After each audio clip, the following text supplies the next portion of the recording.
My search led me to the study of the spiritual forces with which all of us are blessed.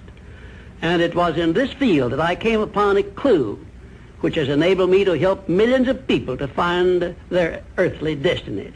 I want to describe my discovery in the simplest terms possible, because it will reveal to you why it is true that whatever the mind can conceive and believe, the mind can achieve, regardless of how many times you may have failed in the past or how lofty your aims and hopes may be.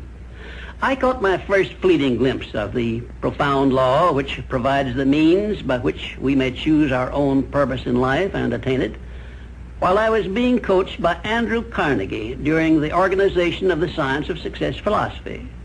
I had just finished telling Mr. Carnegie that I feared he had chosen the wrong person to give the world the first practical philosophy of personal success because of my youth, my lack of education, and my lack of finances. Well, at this point, Mr. Carnegie delivered a lecture that I shall never forget, because it changed my entire life and paved the way for my helping to change the lives of millions of people, some of them not yet born. Let me call your attention to a great power which is under your control, said Mr. Carnegie, a power which is greater than poverty, greater than the lack of education, greater than all of your fears and superstitions combined. It is the power to take possession of your own mind and direct it to whatever ends you may desire. This profound power, Mr. Carnegie continued, is the gift of the Creator, and it must have been considered the greatest of all of his gifts to man, because it is the only thing over which man has the complete and unchallengeable right of control and direction. When you speak of your poverty and lack of education, Mr. Carnegie explained, you are simply directing your mind power to attract these undesirable circumstances, because it is true that whatever your mind feeds upon, your mind attracts to you. Now you see why it is important that you recognize that all success begins with definiteness of purpose, with a clear picture in your mind of precisely what you want from life. Then Mr. Carnegie continued his speech with a description of a great universal truth which made such an impact upon my mind that I began then and there to give myself a new outlook on life and set up for myself a goal so far above my previous achievements that it shocked my friends and relatives when they heard about it.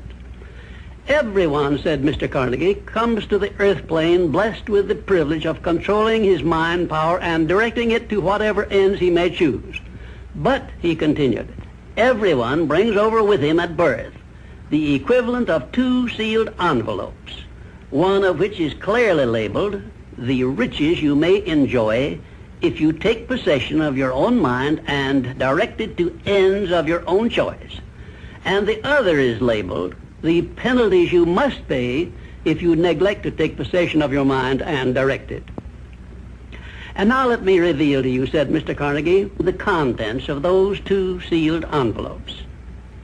In the one labeled riches is this list of blessings. 1, sound health. 2, peace of mind. 3, a labor of love of your own choice. 4, freedom from fear and worry. 5, a positive mental attitude. 6, material riches of your own choice and quantity. In the sealed envelope labeled penalties, Mr. Carnegie continued, is this list of the prices one must pay for neglecting to take possession of his own mind. 1, ill health. 2, fear and worry. 3, indecision and doubt.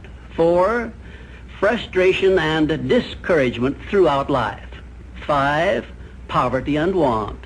6, and a whole flock of evils consisting of envy, greed, jealousy, anger, hatred, and superstition.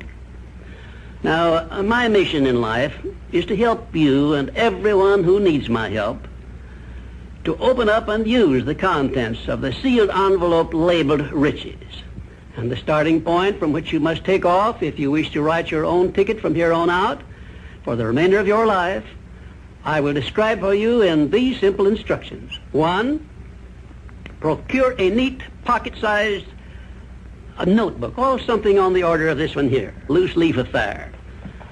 And on page 1, write down a clear description of your major desire in life, the one circumstance or position or thing which you will be willing to accept as your idea of success. And remember before you begin writing that your only limitations are those which you set up in your own mind or permit others to set up for you. And 2, on page 2 of your notebook, write down a clear statement of precisely what you intend to give in return for that which you desire from life. And then start in right where you stand now to begin giving. And 3, memorize both of your statements, what you desire and what you intend to give in return for it, and repeat them at least a dozen times daily. And always end your statements with this expression of gratitude for the blessings with which you were gifted at birth. I ask not, O divine providence, for more riches, but more wisdom with which to accept and use wisely the riches I received at birth in the form of the power to control and direct my mind to whatever ends I desire. If you are not too successful or self-satisfied to accept and express this profound prayer, if you accept it and express it in the same spirit of humble sincerity in which I pass it on to you, a new and a better world will reveal itself to you. A world in which you will see reflected the circumstances and the things which you yourself have created. And now let me close this, our first visit, with my favorite expression of gratitude.